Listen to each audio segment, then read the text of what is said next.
with Noam Chomsky. Students for Justice in Palestine, thank you.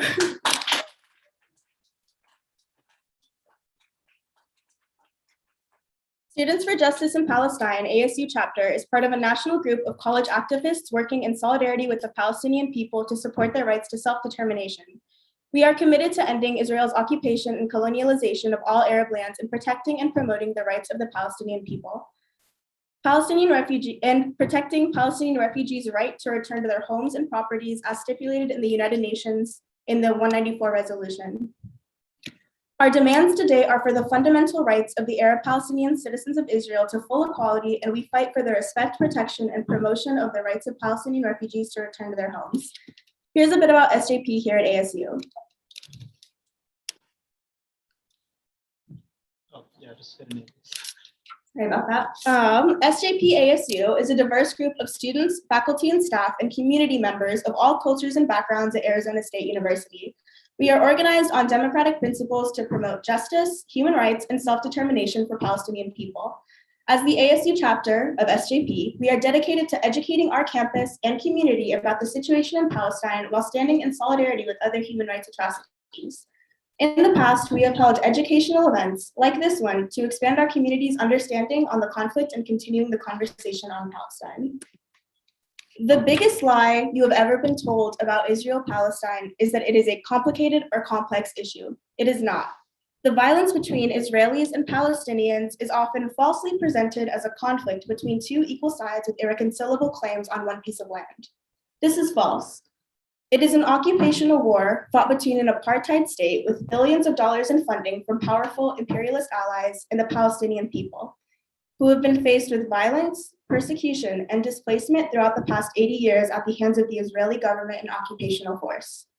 In reality, this is a conflict over territory and power between a nation-state, Israel, with one of the most powerful and well-funded militaries, and an indigenous population of Palestinians who have been occupied, displaced, and exiled for decades. The Nakba refers to the forced displacement of Palestinians that began with Israel's establishment, and that continues to this day.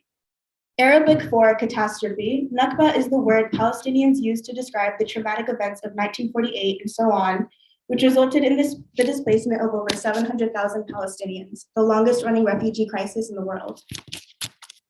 Since the international recognition of Israel in 1948 up until today, this ongoing injustice and violence towards Palestinians has been ongoing and increasingly illegal. Through social media, more of these events on injustice have been coming to light and receiving international attention.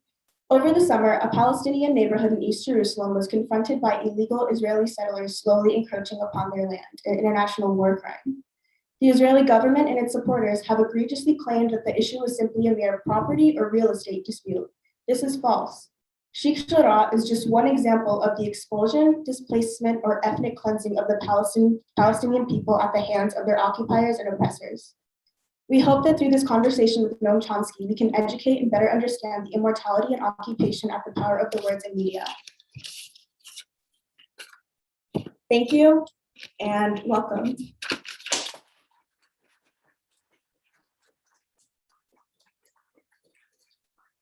Well, spoiler alert, our special guest tonight is Noam Chomsky. We promoted, uses him from this event. My name is Emilio Avila. And we're both students here at ASU. We're also part of the board of SJP. We are far beyond proud, honored, excited to have Chomsky here speak with us today. Noam Chomsky has been an academic, activist, an author for nearly his entire life.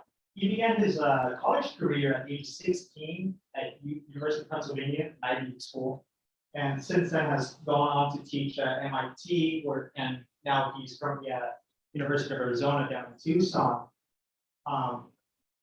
From over his life, he has written over 160 books, from linguistics to politics, syntactic structures, means first book on linguistics, which would later come to play and given the name of the father of modern day linguistics, all the way up to in 1988, where he co-authored Manufacturing Consent with Edward Herman, which would end up leading him to become one of the world's most cited intellectuals, academics, and so on. Yeah, so Professor Chomsky has been a consistent critic of U.S. foreign policy from his anti-war activism during the Vietnam War, assisting in the release of the Pentagon Papers into congressional records, all the way up to his outspoken criticism of the illegal invasion of Iraq in 2003. Domestically, Chomsky has supported movements such as Occupy Wall Street in 2011 and so on. And so throughout this evening, we're going to be discussing three main topics. First of all, the relationship between the United States and Israel. Second of all, the use of media propaganda. And lastly, after a short intermission, the future prospects for Palestine. So without further ado, please give a warm welcome to Professor Noam Chomsky.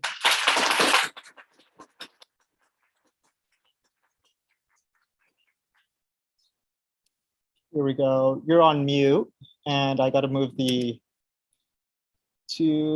which one was it? This one. Can you hear us? Oh, I cannot hear you. Some more.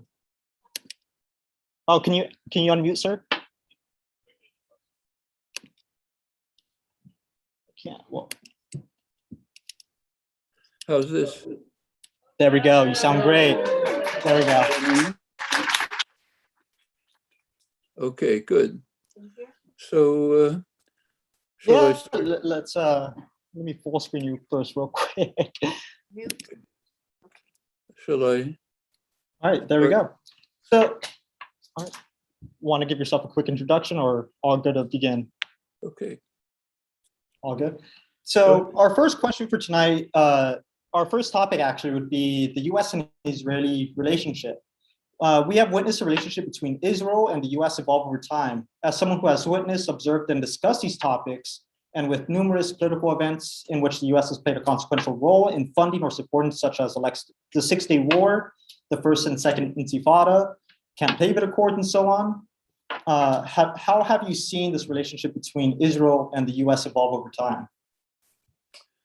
Well, let's start with the 1947-48, with the handover of the British mandate to the international community. The United States was ambivalent about whether whether the UN should recognize partition and establish a state of Israel. It did finally agree, but without much enthusiasm. Both the United States and the Soviet Union accepted the November 1947 UN partition resolution. The United States then tried briefly to introduce some kind of accommodation that would put off the implementation of the resolution. But by May 1948, when Israel declared its independence, its statehood, the United States joined with essentially almost all the world in recognizing it. Actually, the main support for Israel at that time was coming from the East. During the first few months of 1948, the fighting was uncertain. The outcome was uncertain, even though several 100,000 Palestinians were expelled during that period. But in May 1948, there was a brief ceasefire, a couple of weeks. Israel, during the ceasefire, was able to obtain a substantial flow of weapons from Czechoslovakia, which means basically from Russia, and that swung the balance. Once the ceasefire was over, Israel was in a far stronger position, went on to conquer the territory, which is the official recognized boundaries of the state of Israel within the so-called Green Line, a ceasefire line that was established in February 1949. Well, from that point up to 1967, the US was moderately supportive of Israel, but nothing like the current relationship. In fact, it was a mixed relationship. When Israel joined with Britain and France to invade Sinai, the United States was outraged. The US, that was in President Eisenhower, ordered Israel to withdraw, forced France and England to withdraw. Israel was very reluctant, but it, of course, could not withstand US pressure. So Eisenhower essentially expelled Israel from the Sinai over its great objections, but had no choice. Following years, the relationship was also ambivalent. Israel's main support was actually France, which was providing Israel with weapons. This is connected to France's war in Algeria, was providing Israel with support for developing its nuclear weapons capacity in Dimona, in the Negev. The United States was opposed to that, but not strongly opposed. So the attitude essentially remained ambivalent. Furthermore, Israel was not a huge issue in US domestic debate and discussion. Now, for example, there was almost no concern during those years for the Holocaust. That's a post-1967 phenomenon. There were Jews rotting in concentration camps in the late 1940s.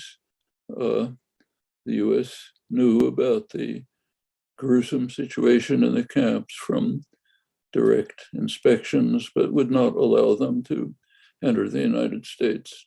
There's a lot of anti-Semitism. These are days that I remember very well. So that was, even the American Jewish community was not particularly involved in Israel.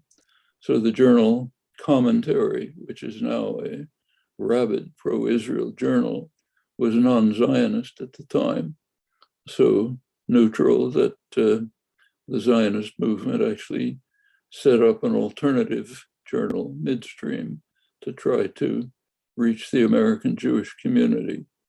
Well, that was the situation pretty much until 1967. 1967 changed everything radically. You have to recall what was happening in the Arab world at the time. There was a conflict in the Arab world, a crucial conflict between radical Islamism, represented mainly by Saudi Arabia, and secular Arab nationalism, represented mainly by Nasser's Egypt. Like Britain before it, the United States tended to support radical Islam, which was understood by both imperial powers to be less of a threat to imperial control than secular nationalism. Britain had already pretty much been expelled. The United States had taken over, and the United States was supporting Saudi Arabia. There was a war going on between Saudi Arabia and Egypt, so-called proxy war in the Yemen, serious war. A lot of the Egyptian army was deployed there. Well, that's 1967. June 1967, Israel administered a very serious blow to secular nationalism, smashed the secular nationalist states, Egypt, Syria, and it essentially handed a huge victory to Saudi Arabia and radical Islam and to the United States. It's at that point that US relations to Israel radically changed. And we moved into essentially the current period of the United States recognizing that Israel is what's called a strategic asset in the region, powerful, technically advanced state, relatively wealthy, Western in orientation, can serve as a base for US power in the region. And US relations to Israel greatly changed. That's when US aid to Israel started up. That's when the cultural attitudes domestically radically changed. From that point on, support for Israel became a major issue. It wasn't even an issue, near unanimous support in US culture, US foreign policy. That's also when you see the beginning of within the Jewish community, which had been basically pretty much non-Zionist. Zionism became the raison d'etre of being Jewish. It was the core of the Jewish community. Journals like, say, Commentary, Dissent, other journals which had large Jewish support became very pro-Zionist, strongly pro-Zionist, not before. The attitude on other things changed. It's after 1967 that you begin to see serious concern about the Holocaust, not before. That's when Holocaust museums started spreading around the country, Holocaust education programs. All of this changed, both policy and culture. There was another substantial change in 1970.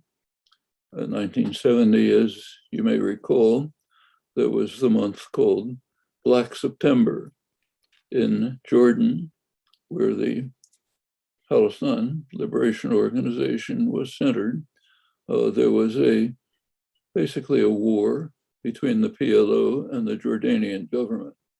Jordan was carrying out a harsh, brutal repression of the PLO. Well, it looked for a time as if Syria might enter in order to support the Palestinians. The United States didn't want that. The United States was unable to do anything itself. The US was bogged down at the time in Southeast Asia, Cambodia invasion, country in an uproar over Indochina. US couldn't do anything. Israel intervened. Israel mobilized its forces, threatened Syria, that with an attack, if Syria moved to support the Palestinians, Syria backed off. US aid to Israel quadrupled in that year. The relationship was established still more firmly. Well, that's pretty much the way it's persisted, just to go on for a few years. In the mid-1970s, Palestinian nationalism, for the first time, began to enter the international agenda, also the concerns of the Arab states. In 1976, for the first time, the United Nations Security Council debated a resolution calling for a two-state settlement on the internationally recognized border, the Green Line, the ceasefire line of 1949, a two-state settlement, quote the wording of the resolution. The settlement would guarantee the right of each state, Israel and Palestine, to exist in peace and security within secure and recognized borders. That was the January 1976 resolution. The major Arab states supported it, Syria, Egypt, and Jordan. lent their support to the resolution. The PLO was kind of ambivalent. They didn't oppose it. They gave it kind of tacit support. Israel was strongly opposed, refused to send, even to send someone to attend the meeting. The Prime Minister of Israel, Yitzhak Rabin at the time, declared that Israel would never negotiate with the Palestinians on any issue. There could never be a Palestinian state. The extent of Israel's anger about this was reflected in the statement of Chaim Herzog, the later ambassador, Israeli ambassador to the UN, later Israeli president, considered a dove. He declared that the resolution had been created by the PLO, which was of course nonsense, created by the PLO in order to destroy Israel, and Israel could have nothing to do with it. The United States vetoed the resolution. I won't run through the rest of the record. This happened again a couple of years later, but international debate over the issue shifted to the UN General Assembly, where there were regular votes almost annually with one or another form of support for Palestinian rights, Palestinian state, some other form. They were voted almost overwhelmingly. US was opposed, Israel was opposed. Sometimes a US client state joined, maybe the Marshall Islands, maybe El Salvador, but basically unanimously supported by the international community, opposed by the United States, which is overwhelmingly the dominant force in international affairs. These US, when anything came to the Security Council, mostly the US either ignored it or sometimes vetoed it. These US reactions are very rarely reported. Sometimes they are. So in February 2011, the Security Council passed a resolution supporting official US policy. Official US policy, this is Obama, was opposed to expansion of the settlements, not to the settlements, which are of course illegal, as all legal authorities have made explicit, including Israel's own legal authorities. So the Obama position was not opposing the settlements, just opposing their expansion. And the Security Council voted to support Obama's position. Obama vetoed it. Any form of support for the Palestinians was not permitted. Carries us, there's more details to look into, but that carries us pretty much to today. The Trump administration changed the policy from strong support for Israel to just giving the store away, giving Israel everything it wanted, and kicking the Palestinians in the face. So not only Trump gave Israel control over the Golan Heights, which Israel had annexed in violation of unanimous Security Council orders. The United States also had voted against it. Trump said, okay, you can take it. Jerusalem, Trump basically said, you can take it. Jerusalem is an area about 5 times the size of whatever was Jerusalem, taking in Arab communities in the neighborhood. Israel annexed it in violation of Security Council orders. Also, the US too was opposed at that time. Trump said, you can have that too. And to make it worse, Trump cut off all humanitarian support for the Palestinians. The UNRWA support for Palestinians in Gaza, which is their lifeline, cut that off. Aid to Palestinian hospitals, other humanitarian institutions in Jerusalem, all cut off. Well, Biden has changed that slightly. He's eliminated the parts of the Trump program that were just gratuitously savage, like these, no geopolitical purpose.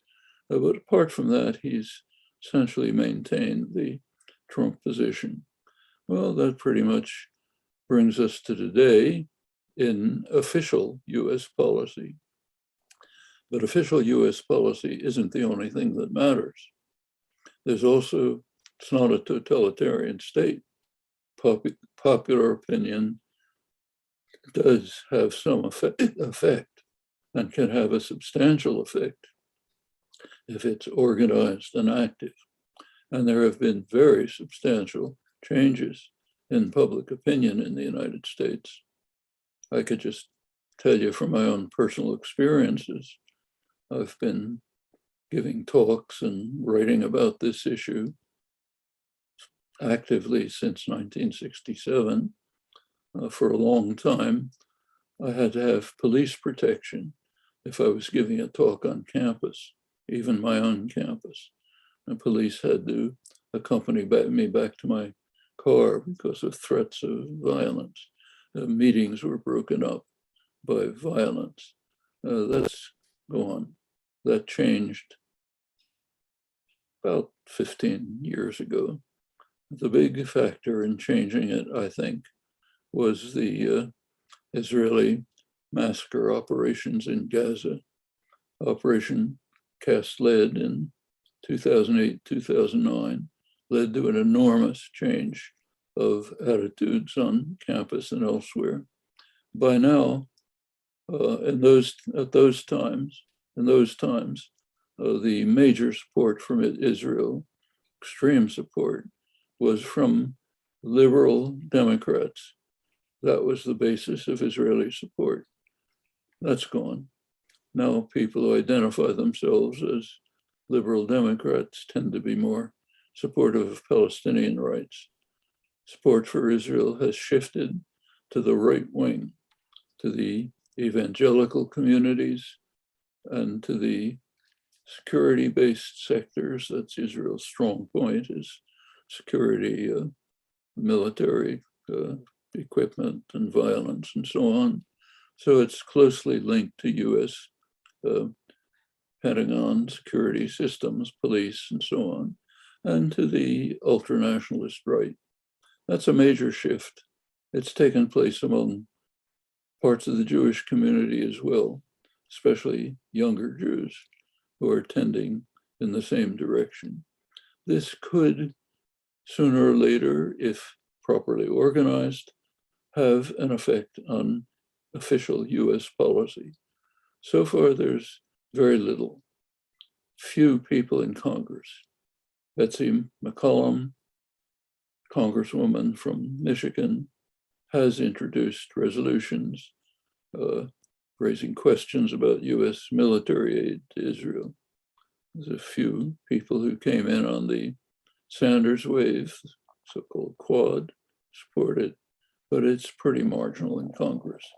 However, it's strong among large parts of the population, and that could sooner or later have an impact. We see even changes in the media.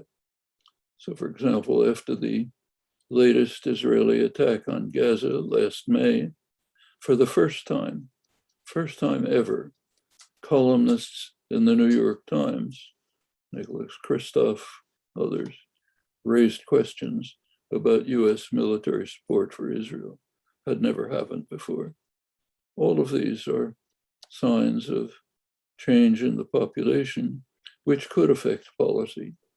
But the policy, official policy, as of now, remains effectively what it's been since 1967. So I think that's a quick review of the first question. Thank you, Professor Chomsky. That was very insightful. You actually answered like 10 of our questions at once. It's amazing that you mentioned needing police assistance getting back to your car. Activists on campus have faced threats online, in person for our activism here. So moving on to the next segment of this conversation, we're actually going to be reading out some of the questions that we've gotten from general body members and from the audience. Remember, guys, you can keep scanning the QR code to submit more questions. And yeah, let's get into some of the audience questions. Okay, so the first question is, Israel recently named 6 Palestinian civil society organizations as terrorist groups. How do you see this tactic deployed against Palestinians? How have you seen this tactic deployed against Palestinians? Would you qualify this or any of Israel's other actions as fascist? Well, this was quite interesting, actually. The organizations, the charges against the organizations are, first of all, ludicrous. Israel did present a long dossier to the US State Department trying to back the claim that these organizations were involved with what they call terrorist groups, PFLP. It was investigated seriously by both the US State Department and, more interestingly, several European countries, Belgium, Sweden, the Netherlands, countries that had been providing support for the Al-Haq, Adamir, the other organizations that Israel called supporters of terrorists. Israel demanded that they stop supporting them. The governments investigated the Israeli dossier and unanimously said, there's nothing there. We're going to continue supporting them. So as an accusation, it was pure farce. Anyone who knows these organizations knows that very well. I've had plenty of contact with Al-Haq over the years in Israel, outside, and others, and it's pure nonsense. Okay, so the question is, why did they do it? Well, I think, you have to ask, just guessing, my guess is that Israel is increasingly realizing that they have no hope for support in the long term among more liberal elements of Western society. Years ago, some of the Israeli strategic analysts in internal discussion in the Hebrew press and documents argued that the government would have to realize that their base of support is going to be among the parts of the world that don't care about human rights, don't care about liberal issues, not interested. That's where the Israel support would have to be. The parts of the world that have, to some degree, a commitment to human rights, liberal values, they're not going to be reliable supporters of Israel in the long term. As Israel moves far to the right, becomes more repressive, more violent in the occupied territories, they're not going to maintain that support. And I suspect that the labeling of these 6 organizations as supporters of terrorism was just essentially a way of signaling to the West, we don't care about your human rights concerns. It's not our interest. We're going to pursue our own interest, whatever you say. And it's kind of interesting that they gave it to Benny Gantz to make public, not to a right-wing minister, but to the minister who's purported to be the more liberal. Of course, he isn't, but that's the way he's presented. So they gave it to him to declare. That's essentially, I think, signaling to the West, we don't care about your actions or pretenses concerning human rights and so on.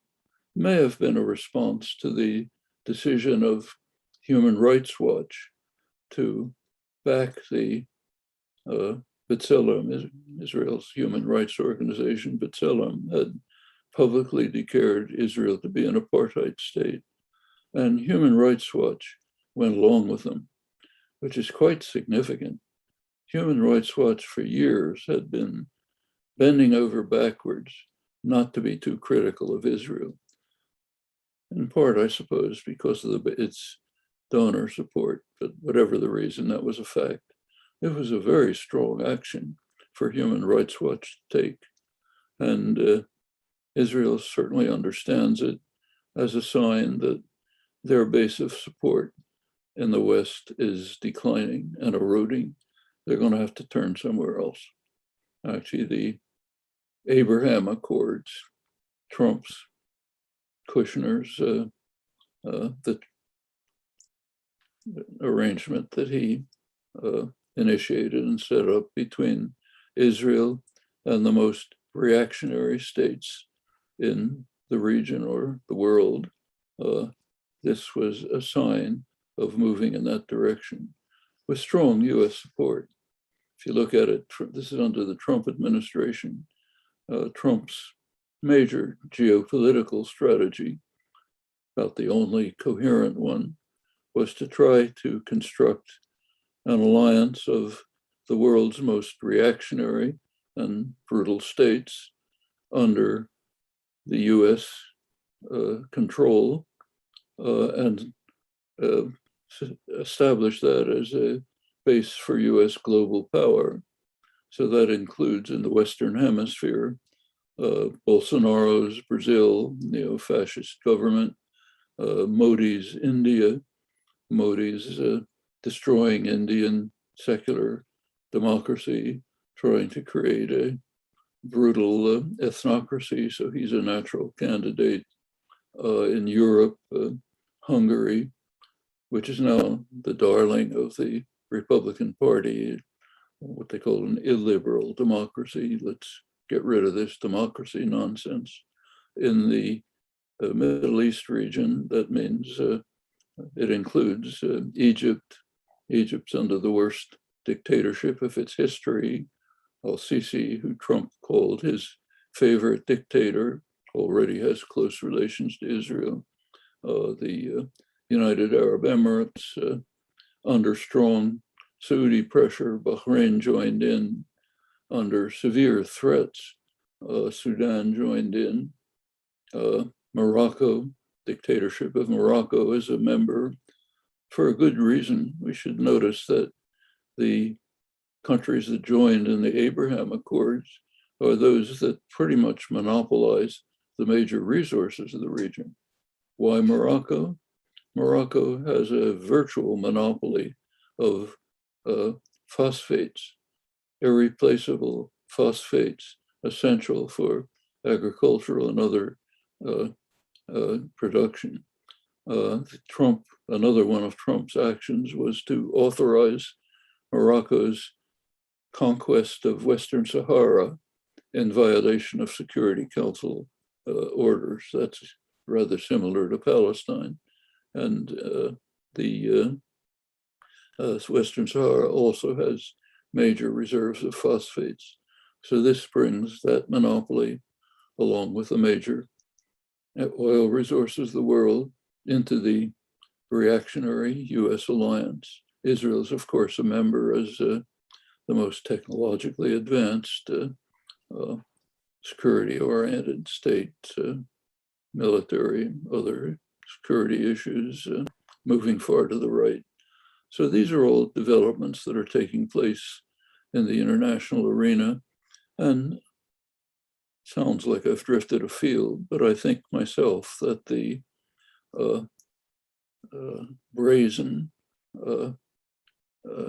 step, sort of in-your-face step of branding these organizations terrorist supporters is probably part of this general drift.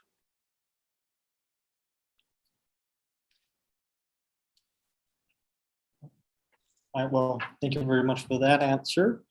Our next question is, where is it? How has the recent introduction of social media into the socio-political world threatened the traditional media narrative on Israel-Palestine?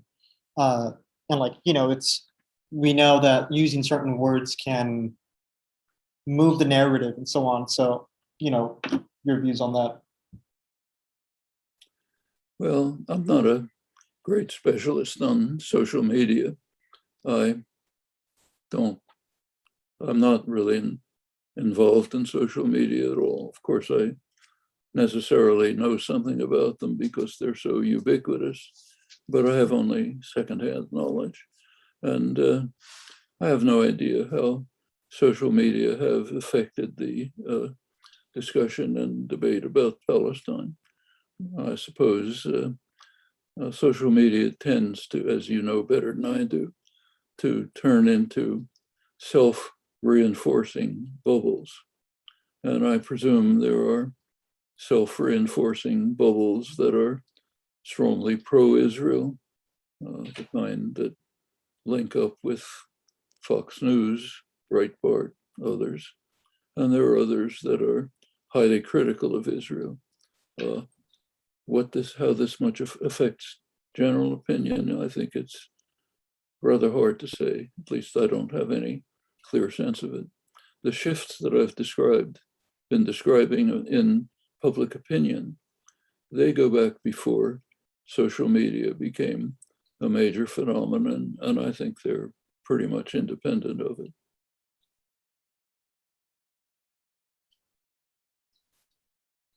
Okay, well, so one of our next questions is, someone asks, as a fellow Jew, I'm curious how you came to be supportive of Palestine. What are the biggest barriers to catalyzing Palestinian solidarity in our communities? How can we begin to deprogram them from the propaganda they've been fed?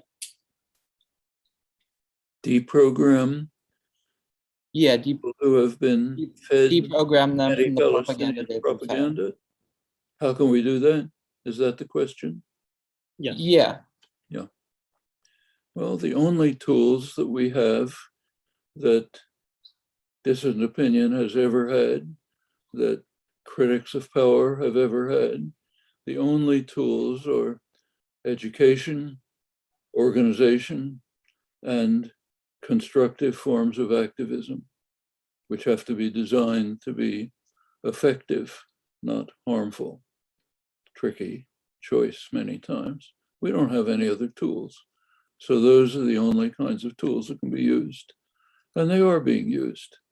The shift in opinion that I've described is the result of intensive educational and organizational activities over many years. Actually, I should say that Israel's actions have played a major role in expediting this. As Israeli actions become more violent, more destructive, more difficult to suppress, public opinion begins to shift. The parts of the public who don't care, like the far right, who think that this is fine, anti-Muslim right, Curry-oriented right, they don't care. But among the more liberal, more progressive sectors of the population, including the Jewish population, this becomes much harder to justify. If you take a look at the New York Times this morning, there's a long story which could never have appeared a few years ago on Jewish religious groups, young rabbinical Jews who are becoming rabbis at the Hebrew seminaries and so on, who are becoming to be critical of settler activity, of the IDF support for settler violence, which goes on almost every day. Some of them have worked in the West Bank in solidarity groups with Israelis who are supporting Palestinians in the face of regular daily violence by the settlers and by the army, and are having discussions about what it means to be Jewish if you sever or at least weaken your relations with Israel. Couldn't have imagined this a few years ago. These are, and you certainly couldn't have imagined the New York Times reporting it. These are major changes, and they could become significant enough to affect US policy. There are many avenues that can be pursued and aren't being pursued, which I think could lead in this direction.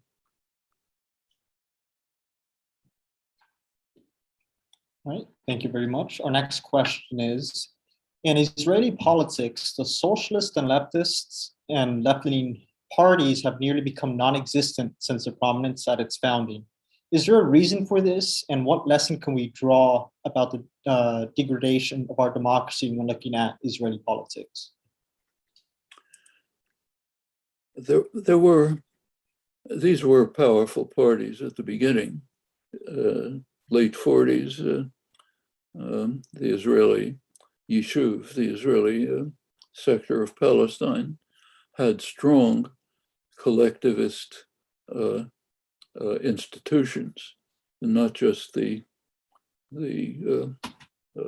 cooperative settlements, the kibbutzim, and to a lesser extent the moshavim, but also national community-wide health system, transportation system, all under socialist collectives. Well, with the establishment of the state, I was in fact very much involved in those at the time, and about your age, involved in groups that were in favor of, or opposed to a Jewish, they were called Zionist at the time, they'd now be called anti-Zionist. They were opposed to a Jewish state, supported Arab-Jewish working class cooperation in a cooperative socialist Palestine. That was up to 1948. Well, 1948, of course, was a serious blow to that, and things changed. But the major change was in 1967. Once the occupation was established, the tenor of the society, the nature of the culture in Israel changed enormously. It was predictable and predicted. In fact, one of Israel's most respected figures, he died a couple of years ago, Yeshayahu Leibovitz, kind of an old-fashioned sage, biologist, scientist, professor at the Hebrew University, Orthodox Jew, deeply versed in the Talmud, highly respected as a moral authority in Israel. Early in the occupation, he warned the Israelis that if the occupation continues, they will become what he called Judeo-Nazis.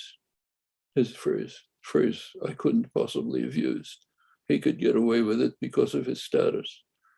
The reason is obvious. If you have your jackboot on somebody's neck, it affects you. You have to find ways to justify it. You move to the right, you begin to support the violence and the terror. You make up reasons to do it. Pretty soon you are what Leibovitz called Judeo-Nazis. There was a big change in the post-67 period. Now it's changing even further.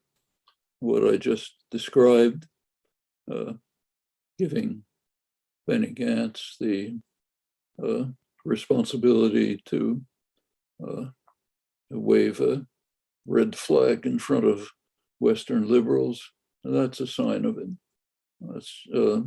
And that's happened in the kibbutzim as well. I lived in one in the early 50s. At that point, it was a socialist community deeply concerned with outreach to the Palestinians. Now that same kibbutz is very right-wing. You go to the collective settlements, you see workers in the field, Thai workers who are brought in,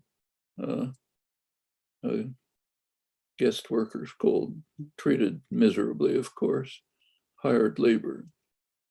You didn't see that in the 1950s. This is part of the general decline of the socialist institutions. The former left parties are, to the extent that they exist at all, a shadow of themselves. They're not part of the governing system.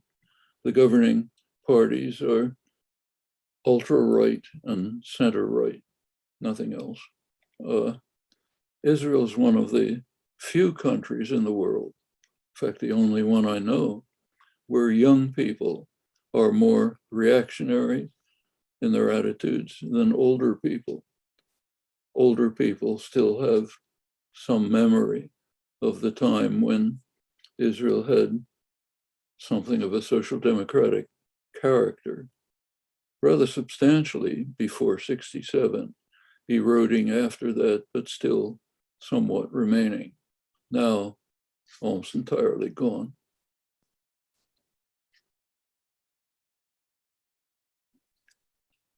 Right, thank you. And next submission is that it appears that the Jewish people have largely been unified via the perseverance in the face of historical injustice perpetrated by authoritarian and exploitative states. Despite this, the Jewish state has used these same tactics against Palestinian people. Can you explain how the state can weaponize national unity and reproduce forces of authority and exploitation? I think it's pretty much along the lines of what Yeshayahu Leibovitz explained, which actually goes back to the founding of the state. When you begin to carry out harsh, brutal, violent, repressive acts, maybe pretending to yourself that they're acts of defense, it affects your personality and your character. Okay, so that's what happens. We're not unfamiliar with this in the United States. Why is the South today the most reactionary, harsh, repressive, militaristic section of the country? Well, a couple hundred years of the most vicious system of slavery in history account for that. It has long-term effects. Of course, it never died, just took other forms after formal slavery was gone. It's not that the rest of the country is not racist, but there's a difference. We're quite familiar with it. We're familiar with it in Arizona, a couple of miles south of where you and I live. There are terrible atrocities taking place on the border, terrible atrocities. We can pretend not to see it if we like, but murderous, brutal atrocities are taking place. I don't have to describe them to you, you know about it. Well, you become desensitized. You say, okay, that's the way it is. Border security is a problem, one of the main problems in the country. It's not a problem of border security. It's a problem of of crushing people who are fleeing from the monstrous destruction of their countries that we carried out. How many people think about that? It just becomes part of you. Well, the occupation became part of the general Israeli character in a way that we're quite familiar with. What happened in history doesn't matter.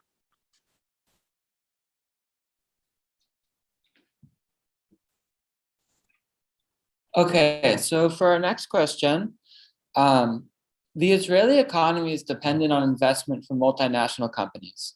How does the international capitalist economy aid the persecution of Palestinians? And would calling Israel a corporate colony be a correct term for the occupation? It's not a corporate colony any more than any other Western country is. It's part of the international corporate run state capitalist system. It has links to particular multinationals, but in general, it's simply part of the same of the system, actually centered pretty much in the United States, though Western Europe is also part of it, which is a corporate capitalist oligarchy, pretty much. State capitalist systems with an enormously powerful role for multinational corporations. We see that everywhere. Why are the take something right in front of our eyes. Why are drug prices so high? Well, there's a reason. It's called globalization, instituted primarily under Clinton, in this case, by liberal Democrats. You look at the World Trade Organization rules, which apply to us and everyone else. They are designed to enrich the corporate sector by highly protectionist measures, which are radically opposed to the free market. Propaganda tells you these are free market agreements. That's nonsense. These are highly interventionist agreements in which the corporate sector is given massive protection and support of a kind which never existed before. The patent regime, the so-called intellectual property rights, which give super enrichment to the pharmaceutical corporations, to media corporations, to corporations like Microsoft, which is guaranteed a virtual monopoly on Windows. These are radically opposed to free trade, never existed before the neoliberal globalization period. So we're all enmeshed in this system in one way or another, and so is Israel. Right, thank you very much. An audience member asked, I'm a student studying endangered languages in the Middle East for a cultural linguistics project. As a linguist, how do you see the role of language in the cultural aspects of the conflict between Palestine and Israel? Well, in any situation of hierarchy, domination, oppression, you're going to find that the use of language reflects those social relations. It's true with patriarchy, it's true with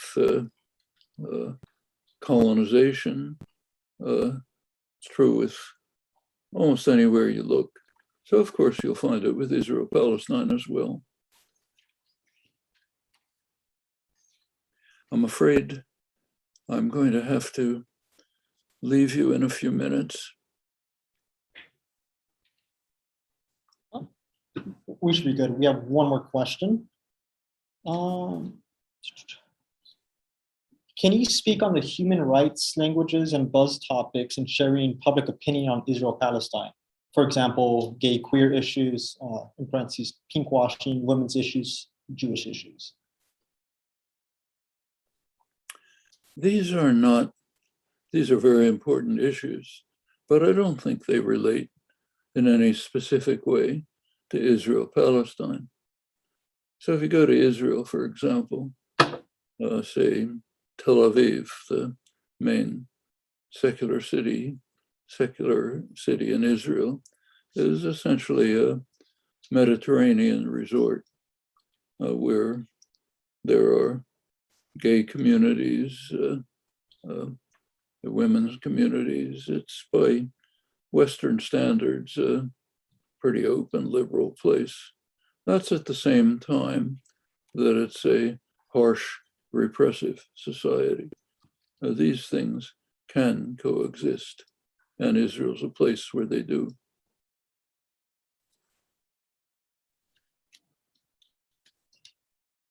Thank you, Professor. We have one more very important final question that I feel would be very advantageous for activists on campus and those in the audience. So what can we do as college students? Students for Justice in Palestine, not only here at Arizona State, but across the nation, have promoted boycotts and called on our universities to divest from companies that play a role in Palestinian oppression, being used to paint Israel in a positive light, and even calling on universities to end study abroad programs. In your view, what are some other viable options or courses of actions for us as students and young people to commit to? There's a lot of actions we could do. In a university, I think the universities should adopt the position that was taken most famously by the Presbyterian Church, major organization. No investment in the occupied territories. No support for divest from US multinationals that have any activities in connection with the occupation. Essentially the position that Ben and Jerry's took a couple of weeks ago. No activities in the occupied territories. That's a very sound position and an effective one. It's legally based, gains lots of popular support, easily understandable. There's no backlash to it because it's so obviously acceptable. That's a sensible policy.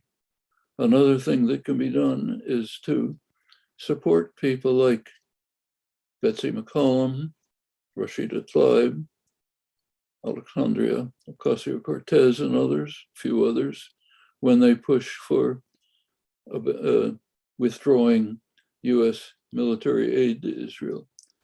Now that's not going to change the military balance, but it's symbolically very significant. It's a sign to Israel, you're not going to have US support anymore. That's something that could be done. I think there could be a lot of support for that in the country. Plenty of the country doesn't like military and economic aid. There's something else that could be done that's a little more indirect, but if pursued, could be very significant. According to a bipartisan agreement in the United States, Iran is an enormous threat to the United States. Well, if you look into it, Iran is no threat to the United States. The threat of Iran is its refusal to follow US orders. But both parties and almost the entire intellectual world are agreed that Iran is a terrible threat. One of the greatest threats we face is Iran, in particular, Iranian nuclear weapons programs. Well, there happens to be a very simple way to end the threat, whatever it is, of Iranian nuclear weapons programs. A very simple way. Establish a nuclear weapons free zone in the Middle East. Is there any opposition to that? Certainly not from the Arab states. They've been vigorously calling for it for 30 years. Not from Iran, which strongly supports it. Not from the global south, so-called G77, actually 130 countries. They very strongly support it publicly. Europe supports it. If it was instituted, it would be the end of any potential Iranian nuclear threat, even if you believe in it. So why doesn't it happen? The United States vetoes it. Most recently, President Obama, 2015, when it came up in an international forum, Obama said, can't do it. Everybody knows why, but nobody's willing to talk about it. The reason is it would mean that Israel's nuclear weapons system would have to come under international inspection. Notice that the United States does not officially recognize that Israel has nuclear weapons. Of course, everybody knows it. It's not a secret, but the US won't recognize it. And there's a reason for that. US law comes into play if Israel has nuclear weapons developed outside the international system. Lawyers can argue about it, but there are legal reasons to believe that US aid to Israel might be rescinded. Nobody wants to open that door. Here's a door that you could open, that activists could open. Say, tell the American people, we are facing what you think to be a major danger because we have to conceal Israel's nuclear weapons and we have to support arguably illegal US aid to Israel. I think a lot of people would like to know that, and that could help change a lot of opinions on many issues, not just Israel, also on the whole way the Middle East regional system is constructed with the reactionary states, the major reactionary states in the US-run alliance, seeing Iran as the major enemy they have to confront, and Shia Islam could break a lot of things up. Well, those are things that can be done. And if you look further, there's much more. Everything we've been talking about here are things that very few Americans know anything about. Well, you can change that. You can change that by educational activities, by organization, by finding the kinds of activism that would extend and amplify these efforts. These are all things that are easily within the range of college students. It's not going to make you popular. There'll be reaction and repression, but that happens whenever you take a stand in opposition to power systems. So this will be one, but it's not much by the standards of what people suffer in this country and elsewhere in the world. Okay, I'm afraid Yes, thank you very much for your time. We hope you have a good evening. Thank you so much. You've been very generous. Thank you. Sorry, I have to leave you. Also, Oh, he's gone. well,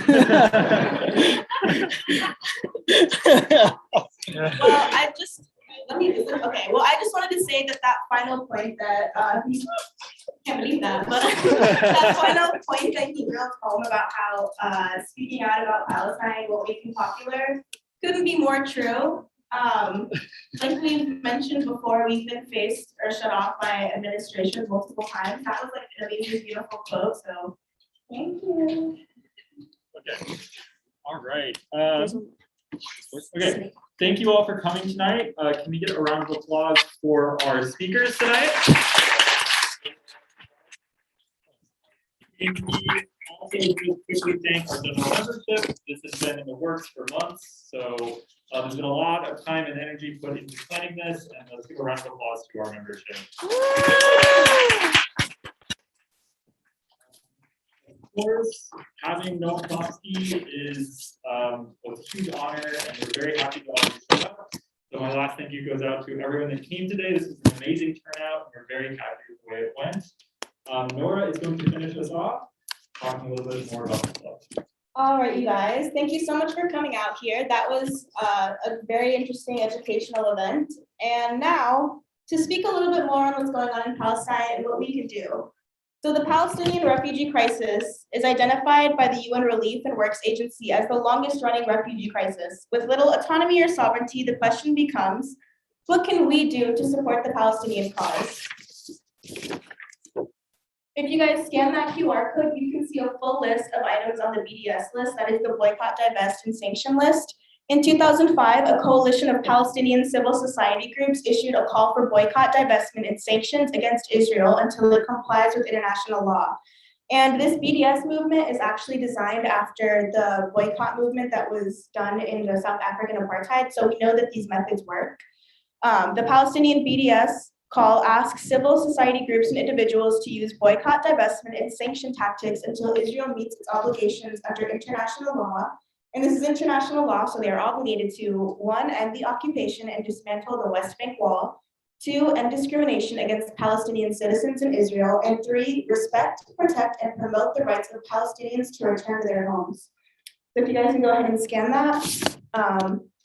And one more thing, here at SJP ASU, we have created a modified compilation of demands for our school ASU.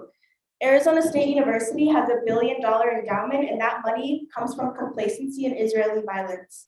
SJP ASU has launched our own BDS campaign and presented it to USG and administration to no avail. Now we have compiled a list of demands for our school to uphold international law and respect Palestinian people. Divest ASU is an initiative in which we, the students, hold our institution accountable. Here are our demands. 1, end the study abroad in Israel for counterterrorism. And this study abroad is advertised as going on settlements, legal settlements at that.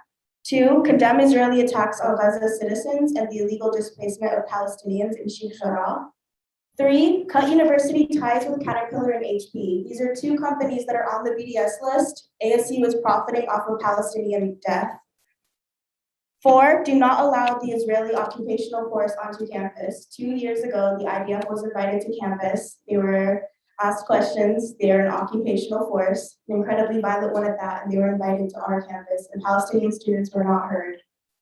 And finally, put out a statement in support of Palestinian students, something ASU has never done. To support our initiative and Palestinians, join us in organizing and educating by attending our meetings every Tuesday at 6 p.m. in Social Sciences Room 208. Also, the following, please scan the QR code again so you guys can see the full list of items. This is one of the most accessible ways that we can speak out and support Palestinians. And there are companies that are all around us, not even good ones at that, so it shouldn't be that hard to boycott them. And again, please join us every Tuesday at 6 p.m. We have a lot of amazing events planned to support Palestinians and other human rights causes. And let's give one more round of applause for our moderators. Thank you to Noah and Mario. And thank you guys so much for coming out here. I know that this was, a Friday night. But thank you guys so much for coming out here. We really appreciate it. And if there's any food left, please eat it, or water, take some. There's not. So once again, 6 p.m. Social Sciences Room 208, and scan that BDS list, please. Again, can our general board members stay for just 5 minutes? General board, mandatory, stay. Oh yeah, it's mandatory for board member, for general board members. All right, general body, our general body. One more thing, you guys. Can I please get your attention? One more thing. Take this. One more thing, you guys. Never mind. One more thing, guys. We are having necklaces sold to support Palestinians and Middle Eastern causes. These are hand-beaded 17-inch necklaces. 100% of the profits will be donated to the PCRF, a nonprofit humanitarian organization that provides medical relief to children in the Middle East, helping the children in the Gaza. And if you would like to purchase one, talk to Olivia or Bailey. Are you guys in the room? Right over here. Beautiful necklaces if you guys are interested in supporting the Middle East. And if you guys would like some more information, you guys can come over and talk to us, or come over here to Olivia. Is this microphone on? Okay, cool. Actually, instead of the QR code that was on the screen, look up bdsmovement.org. That's the official BDS website. There are several Israeli, what do you call it? BDS Initiatives? lists. Yeah, initiatives to counteract ours and mislead people. So make sure you go to bdsmovement.org. bdsmovement.org. Thank you. And general body members, remember, mandatory meeting on stage right now, please. Yeah, just 5 minutes. General body, please, just stay 5 minutes. That's it. That's fine. It was you like the last thing. Okay. Woo! Jesus Christ.